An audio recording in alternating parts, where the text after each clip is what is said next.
আমাদেরকে খুন করা হচ্ছে। ঢাকার মানুষের গড় আয়ু 6 থেকে 8 বছর কমে যাচ্ছে শুধুমাত্র বায়ু দূষণের কারণে। এই দেশের মানুষ একটি ম্যান্ডেট দিয়ে এই নতুন সরকারকে, ইন্ডিয়ান সরকারকে দায়িত্ব দিয়েছে।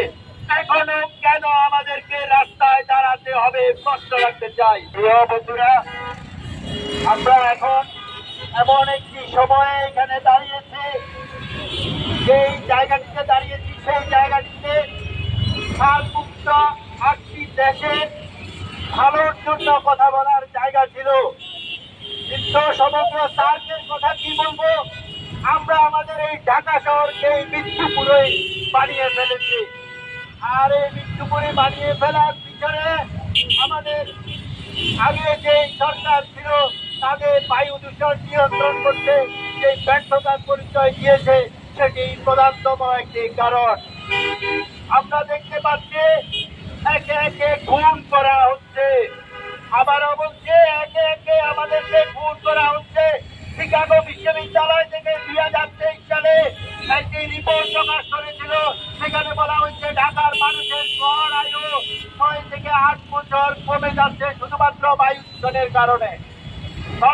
সরকার এই তথ্যটির কোন প্রতিবাদও করেনি, অর্থাৎ তারা মেনে নিয়েছে মানুষ তারা খুন করছে বিষাক্ত বায়ু সেবনের মাধ্যমে।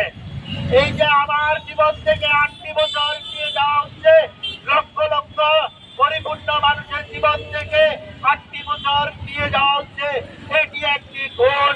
আমরা তাদেরকে খুনের অভিযোগে অভিযুক্ত করতে চাই এই সমাবেশ থেকে। সম্মানিত শুনে, আমরা এমন একটি বায়ু সেবন করছে যেটি সমাজের সর্বস্তরের মানুষ সেবন করছে। সেই বায়ুটি পৃথিবীর সবচেয়ে দূষিত এবং বিষাক্ত বায়ু।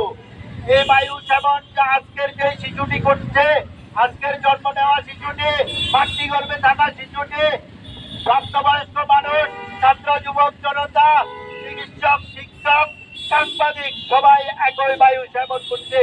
অর্থাৎ সকলকে আমরা ধীরে ধীরে মৃত্যুর দিকে এগিয়ে দিচ্ছি। অথচ এই নির্মল বায়ু দেওয়ার জন্য যাদের দায়িত্ব ছিল, তারা এসি রুমে বসে সুন্দর সুন্দর কথা বলে আমাদেরকে বুঝিয়ে দেওয়ার চেষ্টা করা হচ্ছে। আবার কেউ কেউ আমাদেরকে এয়ার পিউরিফায়ার ব্যবহারের পরামর্শ দিচ্ছেন। আমরা তাদেরকে বলতে চাই, এই দেশের মানুষ একটি ম্যান্ডেট দিয়ে এই নতুন সরকারকে, ইন্ডিয়ান সরকারকে দায়িত্ব দিয়েছে। এখনো কেন আমাদেরকে রাস্তায় দাঁড়াতে হবে প্রশ্ন রাখতে চাই। এখনো কেন রাত্রে 2টা বাজে বাদ্যপুঞ্জের গাছকে আমাদের পাহারা দিয়ে রাখতে হবে।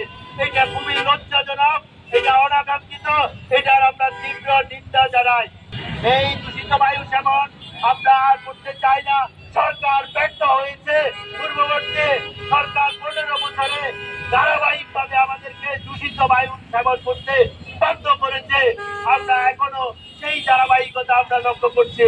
সরকারের ব্যর্থতার কারণে আমরা এখানে দাঁড়িয়ে আজকে বায়ু দূষণ জনিত নাগরিক রেড অ্যালার্ট জারি করলাম।